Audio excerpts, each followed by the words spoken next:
9व्या नंतर मग मात्र आपल्या शरीरामध्ये पचन हे होत नसतं. म्हणून 6 नंतर जास्त अन्न सेवन करायचं नाही. मग 6 नंतर मॉर्निंग मध्ये नाश्त्याच्या वेळात जे आपण म्हणतो की तेव्हा मग आपण 9 वाजता वगैरे नाश्ता घ्यायचा आहे, पण त्याच्या आधी आपण जाऊन वॉक करून यायचंय की जे आधी पचलेलं अन्न आहे त्याचं अजून पचन नीट झालं पाहिजे, आणि मग नंतर 9 किंवा 10 वाजता आपण नाश्ता करायचा आहे.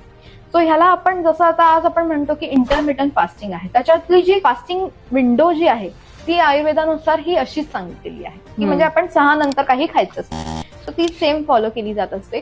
पण त्याच्यामध्ये आपण काय सांगतो की जर तुम्ही एवढं फॉलो करताय तर त्याचा कुठेतरी तुम्हाला त्रास नाही होते ना, हेही बघणं गरजेचं आहे. कारण काही पेशंटमध्ये पित्ताचा त्रास हळूहळू त्यांना व्हायला लागतो एवढं फॉलो करून, कमी खाऊन. तर तुमची प्रकृती कशी आहे त्याप्रमाणे डाएट करणं गरजेचं आहे. जर तुम्ही पित्त प्रकृतीचे असाल तर तुम्ही खाल्लं नाही तर तुमचं हमखास डोकं दुखणार आहे, तुम्हाला उलटी होणं किंवा मळमळणं हे होणार आहे.